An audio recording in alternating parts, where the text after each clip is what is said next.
Today in Grow a Garden in Roblox, I have an updated trading tier list for you, and a lot has changed. If this sounds useful to you, go ahead and hit the subscribe button. Become part of the first 200k OGs, because we're gonna hit 200k really quickly. And let's get into the video. This is my brand new trading tier list, and you may notice a few things are quite different. First, I have 7 tiers. I felt that some things got lumped together when they weren't supposed to be lumped together in value. So as such, we now have 7 tiers to spread out the value much better. Also, I have severely shrunk the list because of all the pets that keep getting added. If I just keep every single pet in this list, the videos will be too long and too boring for you. So as such, I've shrunk it down. And these are all the pets that were taken out of the list because they're all roughly worth the same. Their values never move, and they're basically bulk pets at this point. Unless you have huge versions of them, well, then they're worth something completely different. And that reminds me, I'm currently on the hunt for a huge T-Rex. Naturally huge, not mega, just naturally huge. If you're interested in trading me a huge T-Rex to add to my collection, I have 12 huge pets that I'm willing to throw your way in some number. I almost completed a 6 huge pet for a huge T-Rex trade until I went to trade with a guy, and it was a mega, and it wasn't a huge, and he was lying to me. Super unfortunate. But anyways, enough fooling around. Let's get into the video, shall we? Oh, and I'm casually looking for a huge dragonfly. Definitely huge T-Rex, a little bit huge dragonfly. First up, we have a brand new addition to the list, and that is the hamster, and he's sitting here in the D tier. I had forgotten about the hamster for quite some time, and now that it's no longer available, and it was only available for a week in the shop, and it was rare to acquire, apparently it's more rare than I expected, and its effect isn't useless, increasing craft speed time. But it's definitely rare, and it's a mythical, so I guess it's in the D tier. Oh, and before I forget, I always take values from multiple websites, average them out, and then separate them into tiers. So if you find values on different websites or in different trades or on different Discord servers that are different than my values, that's fine. There's millions of players. People will value things differently. I'm just trying to give you a framework to work with. After that, you have the Ankylosaurus, who has definitely dropped in value of late. He is all the way down here in the E tier. Ankylosaurus was holding a decent value for quite some time, but more people have come onto the market and are offering it, so it's just not that valuable anymore. Then we have the butterfly, who is firmly up here in the A tier with 2 other pets, and they're all basically the exact same value.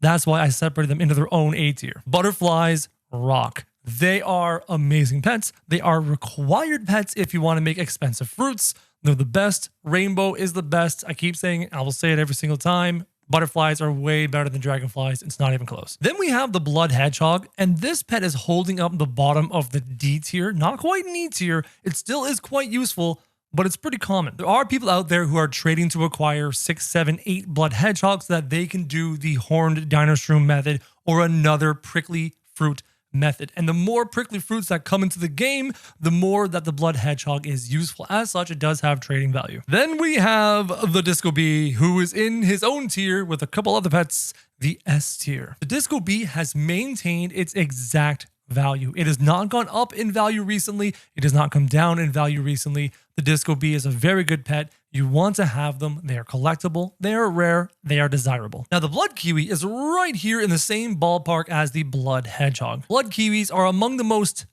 useful and fair ways to hatch pets. Unless you're doing like glitched pets or huge Dilophosauruses, etc., blood kiwis are the common way that we hatch pets quickly, and therefore they have value. Now, the blood owl has dropped down to the top of E tier. I don't know what happened in the past handful of days. I don't know if a bunch more blood owls came onto the market as people found faster ways to age up their pets. But the blood owl is a fair way to do it. It's a slow way to do it, faster than normal. But there's just more broken ways to age up pets, so the blood owl has just been put on the market. Now, huge pets. We talk about this in every video, and it always bear explaining because I'm constantly explaining this in the comments of videos. Huge pets are SS tier, not because your common pet is SS tier, but because the range of pets belong up there. Commons like labs, huge bunnies, things like that, they're in the S tier. You might be able to get a raccoon for them. In that ballpark, you can get a butterfly for them. But the really big ones, the special ones, like the huge T-Rex I'm looking for, require multiple assets, require multiple huges or multiple raccoons or multiple butterflies, multiple assets to acquire. As such, they're up there in the SS tier because the rarest of them and the best of them, the most desirable of them, belong in the SS tier. Then we have the Brontosaurus down here in the E tier. It has dropped in value. It is not as desirable as it once was, but what still has maintained some value is the chicken zombie, who's at the tippy top of D tier. This is one of the reasons I have separated the tier list into more tiers, is because I had the chicken zombie near other pets and it wasn't quite worth those other pets. It was a little bit less and I wanted to have a line there to separate them. So the chicken zombie is a very desirable pet with a great effect and he is rare, but he's at the top of D tier. And I'm going to explain why by jumping ahead a little bit, and I'm going to grab the Mimic Octopus and put him at the C tier. There's the line I wanted to draw. I wanted to draw a difference between the chicken zombie and the Mimic Octopus. Because even you, behind the screen, watching this right now, go, yeah, no, there's no way anyone would trade a Mimic Octopus for a chicken zombie. And you're right, the Mimic Octopus is very useful. There's a gulf there between the D and the C tier, absolutely. Mimic Octopuses are awesome. So don't be freaked out that I put him in the C tier. You have to remember that I eliminated all the bad pets. So it's only like the best of the best pets left. So he's C tier amongst all the best pets. Moving on to the Dragonfly. The Dragonfly is holding up the bottom of the B tier. There's another separation between the Dragonfly and the things that are in the C tier. There's a clear line there, hence me putting him there. Dragonflies are top tier pets. They're desirable. They're tradable. They're easy to trade. Everybody wants Dragonflies. So if you have them, you can use them almost as currency. Though when we talk about currency, we'll talk about a pet in the future. Hold on for that one. Then we have the Panda. And I have a hard time placing the Panda. Some people value it a ton. Some people think it's kind of a useless effect, and just because it's old and rare, that doesn't mean it's actually expensive. As such, I'm putting the Panda here in the C tier alongside the Mimic and one other pet. You'll see the other pet in a second. It's rare, and rarity is the only reason it's there, because it's useless. But you know who's not useless? The Dilophosaurus. He's down here in the E tier because he does have some value. Quite common, hatched like crazy, but really useful. Now the Fennec Fox. The Fennec Fox is up here in the A tier, equal value to the butterfly, though slightly over the butterfly, though I personally disagree with that. The Fennec Fox was available for a short period of time, and it doesn't have a good effect, but we all know it's a divine, and therefore it's rare, and therefore it's desirable and collectible, but not as useful. I say it every time. I personally don't understand why the Fennec Fox is that high, but you know what? Some people like it. And then we have the age 75 pet. Now the age 75 pet has dropped in value from where it once was. It's down here in the A tier below the butterfly, and it's risking dropping down into the B tier. I think the only reason age 75 pets are holding some value up there that high is because people immediately throw age 50 pets into the machine, and there's just not as many age 75 pets rolling around.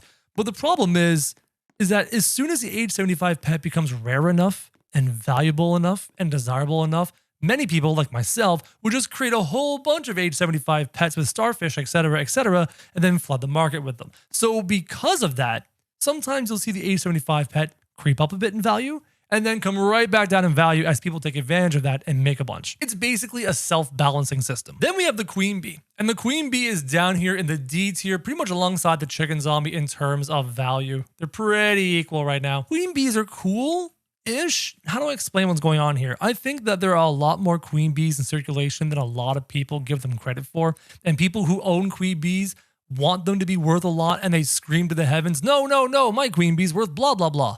But that's just not what the market is showing me right now. There is a good chunk of them in circulation. Now, I'm going to make a lot of people really angry right now. The Red Fox is down here in the E tier. It's just not good. Divine pets have a certain gravitas toward them. You see a T-Rex, you see a Spinosaurus, you see a Kitsune, you know it's a divine pet, and you know it's cool looking and it's powerful and it has a great effect. The Red Fox is tiny, innocent, unassuming, with a useless effect. And as such, there's so many on the market as people hatch them over and over. There's just a ton. They're not worth anything unless it's huge. But that's a whole different story. The Raiju has definitely dropped a ton over time. It is at the very top of E tier, but no higher than that. Also, I don't think the Raiju even has a very good effect. I don't like it. They need to change it. Now, the T-Rex, the guy I'm trying to acquire as a huge, is not worth a ton.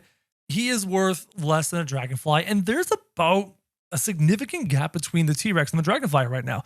Like 30%? It's not insignificant. That's why I wanted to make this other tier to separate. One, I wanted to separate the Mimic from the chicken zombie, and two, I wanted to separate the T-Rex from the Dragonfly. T-Rexes are cool, but I think people actually find the Spinosaurus a bit more useful. Also, the T-Rex was hatchable for like 2 weeks, and the Spinosaurus is hatchable for like 1 week or something like that. There's not as many Spinosauruses around, which is why the Spinosaurus is up here in the same tier as the Dragonfly. These two together hold up the B tier. And in fact, I'm pretty sure the Spinosaurus is worth a good chunk more. The Spinosaurus is actually worth 60% more than the Dragonfly. It's significant. He's a good chunk more. Spinosaurus is almost in the next tier, but actually now that I'm looking at the numbers, no, he's not. The Spinosaurus is nowhere near the next tier. The gap between the T-Rex and the Dragonfly is way smaller than the gap between the Dragonfly and the Spinosaurus.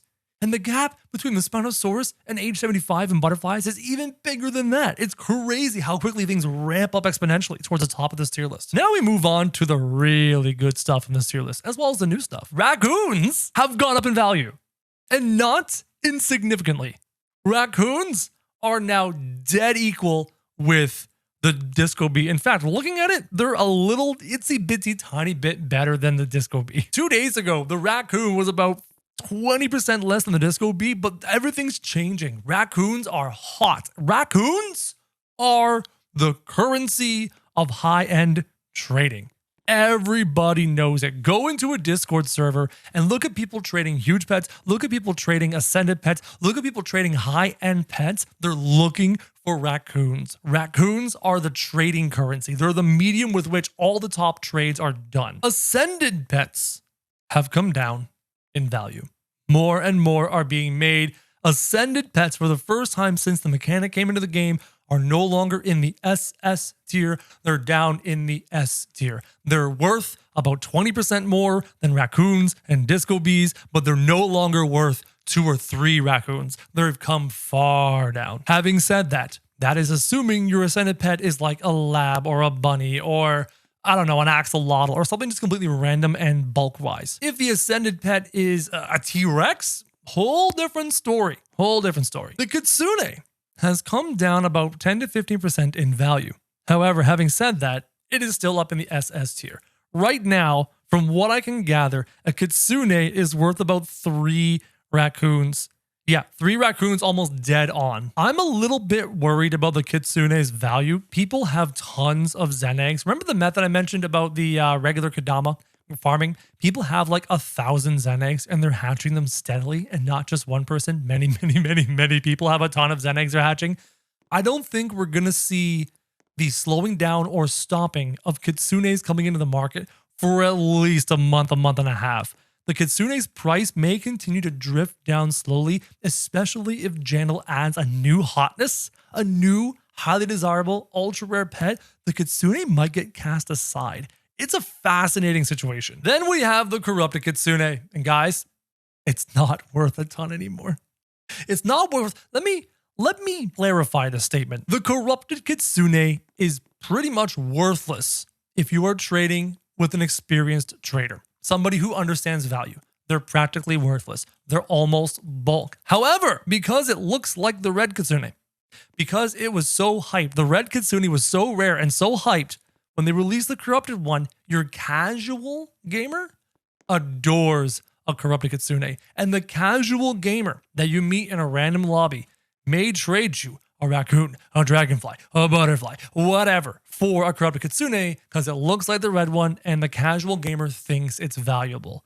However, experienced gamers, experienced traders, they think it's dirt. They know it's dirt because they've got tons of them and everyone has tons of them. Now we move on to the 3 new pets. And if you remember correctly, in my other video, I had these pets ranked quite high. This tier list right here was only 2 days ago. And in that video, I said 1,000 times, these prices are only accurate right this second. By the time you see this tomorrow, these prices are going to change drastically on the new pets. And by the new pets, I'm talking about Mr. French Fry, the Mochi Mouse, and the Spaghetti Sloth. And if you can see, these guys are firmly in the S tier and the SS tier in terms of value. Or at least they were. 2 days later, they have dropped dramatically. The Mochi Mouse is down in the D tier beneath the hamster. That is how far it has fallen. People have farmed it like crazy, and there's lots. And by the time this Saturday rolls around with the update, it's going to be even lower. The Spaghetti Sloth is down in the D tier as opposed to once being in the S tier. That's how far it has dropped in only 2 days. And finally, the French Fry Ferret, I'm assuming he is French, has dropped from the SS tier, being worth a Kitsune. Remember when that happened for a day? Well, now it is only down in the S tier and it's currently worth roughly a raccoon. And again, I will clarify, give me 24 hours, 48 hours, these prices are going to change again, and this French fry ferret is going to drop even further. That was my tier list as of the making of this video, which is August 5th, 2025. If you enjoyed this video, go ahead and hit subscribe, become part of the first 200K OGs on the channel. And as always, guys, thank you very much for watching.